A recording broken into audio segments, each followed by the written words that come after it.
Today's chapter is 2 Kings chapter 5, and this is my second recording of it.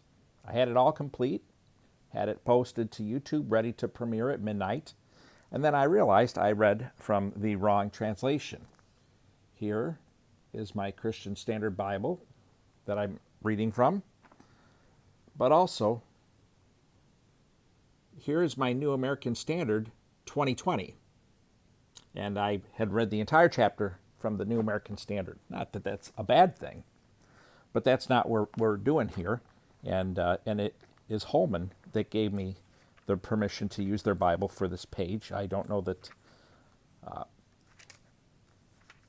those behind the NASB 2020 would be disappointed perhaps in having their Bible read as a 3-year Through the Bible project. Their translation, I think, could use a little love too. It's a great translation, and I like it a lot. But anyway, I'm reading the Christian Standard Bible, so let's try this again. Although, for everyone out there, this is your first time hearing it with me.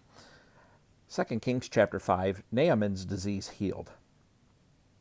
Naaman, commander of the army for the king of Aram, was a man important to his master and highly regarded because through him the Lord had given victory to Aram. The man was a valiant warrior, but he had a skin disease. Aram had gone on raids and brought back from the land of Israelite a young girl who served Naaman's wife. She said to her mistress, "If only my master were with the prophet who is in Samaria, he would cure him of his skin disease." So Naaman went and told his master what the girl from the land of Israel had said.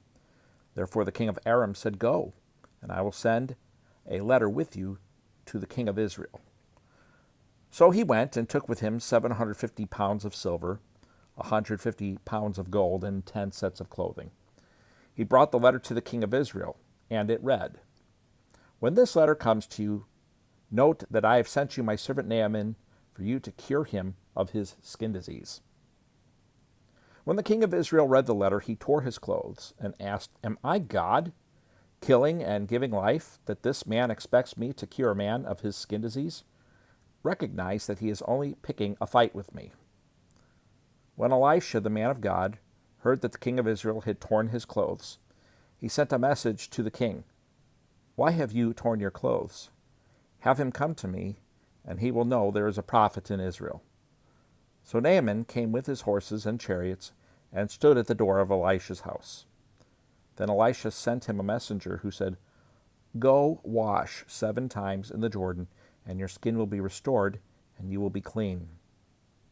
But Naaman got angry and left, saying, "I was telling myself, he will surely come out, stand, and call on the name of the Lord his God, and wave his hand over the place and cure the skin disease.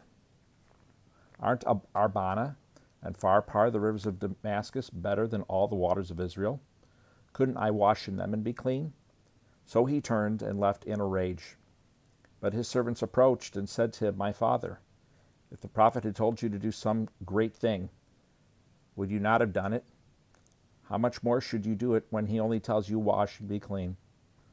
So Naaman went down and dipped himself in the Jordan 7 times, according to the command of the man of God.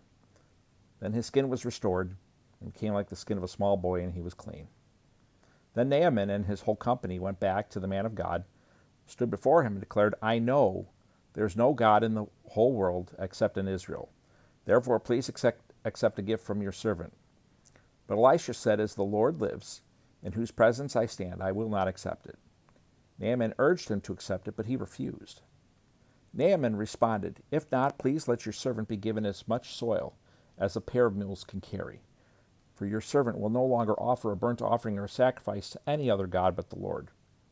However, in a particular matter may the Lord pardon your servant. When my master, the king of Aram, goes into the temple of Rimmon to bow and worship while he is leaning on my arm, and I have to bow in the temple of Rimmon, when I bow in the temple of Rimmon, may the Lord pardon your servant in this matter."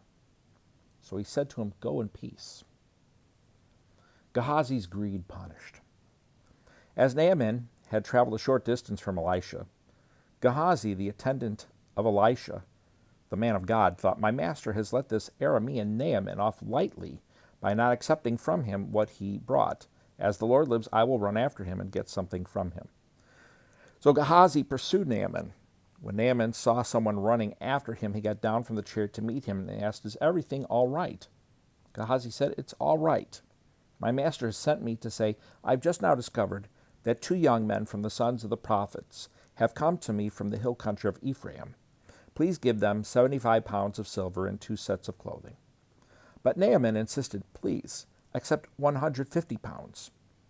He urged Gehazi and then packed 150 pounds of silver and 2 bags with 2 sets of clothing. Naaman gave them to 2 of his attendants, who carried them off ahead of Gehazi. When Gehazi came to the hill, he took the gifts from them and deposited them in the house. Then he dismissed the men, and they left. Gehazi came and stood by his master. "Where did you go, Gehazi?" Elisha asked him. He replied, "Your servant didn't go anywhere." "And my heart didn't go when the man got down from his chariot to meet you," Elisha said. "Is this a time to accept silver and clothing, olive orchards and vineyards, flocks and herds, and male and female slaves? Therefore Naaman's skin disease will cling to you and your descendants forever." So Gehazi went out from his presence diseased, resembling snow. 2 Kings chapter 5, for the second time on my part, first time for all of you. Thanks for watching. Hope you're having a great weekend. Hope to see you back here tomorrow.